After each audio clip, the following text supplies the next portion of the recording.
Hey guys, how's it going? Today I wanted to talk about the games that I'm playing and my future in them, so let's get started with Diablo.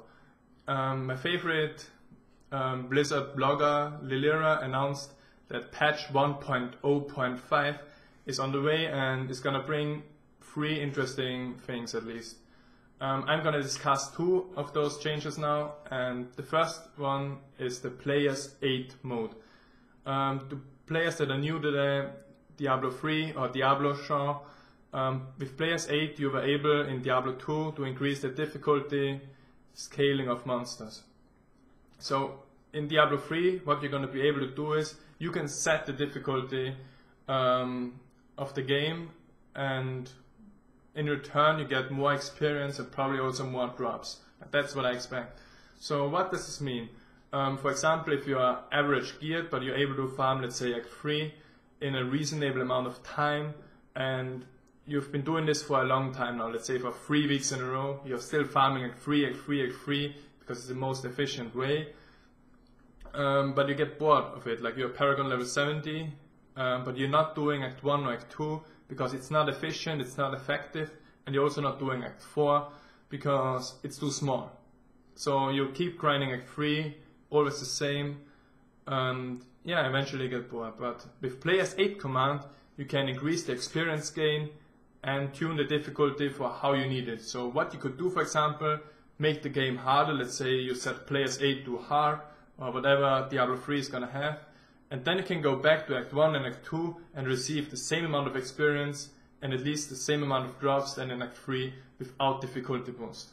So this is a great change, so you can experience different acts whenever you feel like it and with your own difficulty.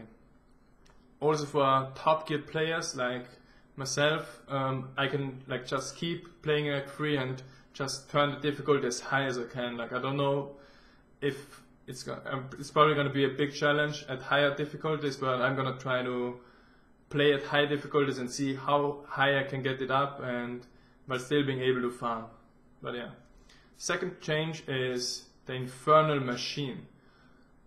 Blizzard is actually introducing other bosses, and this is pretty interesting. You probably have to find some keys or do it, but I estimate, I'm just guessing this, but you know, you're allowed to do that.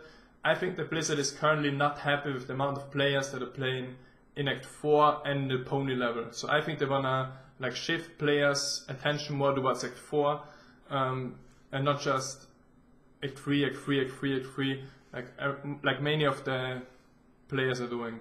So what I can think that many of these other monsters are going to be in Act 4, or that you need to go at least to Act 4 a few times to gather some pieces, and so that you can spawn a portal or a machine, whatever, to get to that other monster.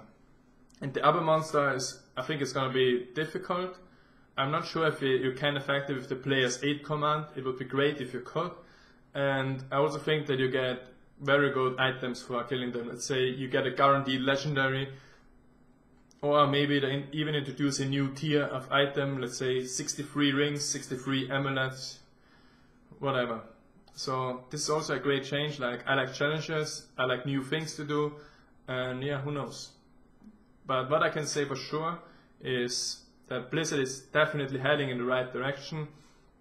With this patch, 1.0.5 was already great, and this patch is even making the game better. So I'm pretty happy right now. I don't know if you heard this yet, but Blizzard also announced a PTR for Diablo 3, where we are going to be able to test the arena system. And I think that's a great move because arena system and balance is a very sensitive topic, and it's great if players like you and me get the chance to test the system and find some major flaws or balance issues before it actually gets introduced on live. But yeah, that's it about Diablo 3. Great changes, really happy. Then I also want to talk about Guild Wars 2, because I know many of my subscribers are playing Guild Wars 2. Many people ask me, visit my stream every day, why are you not playing Guild Wars 2 with Team Paradigm? Why don't you play your warrior? What happened?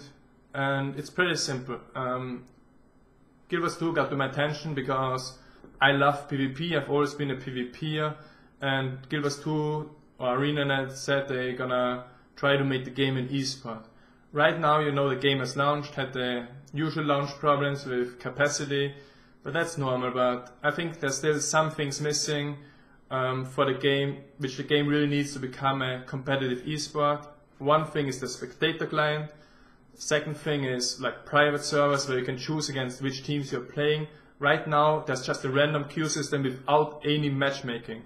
So often you get matched against opponents that are either much worse or much better than your own team, depending on how good your team is. So I think a few changes need to be made there. Class balance I think is pretty good, but personally I'm not really happy with the state of warriors right now.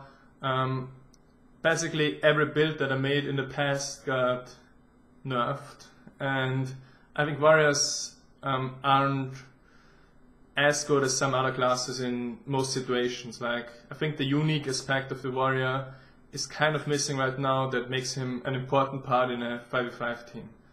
But yeah, that's it about GW2.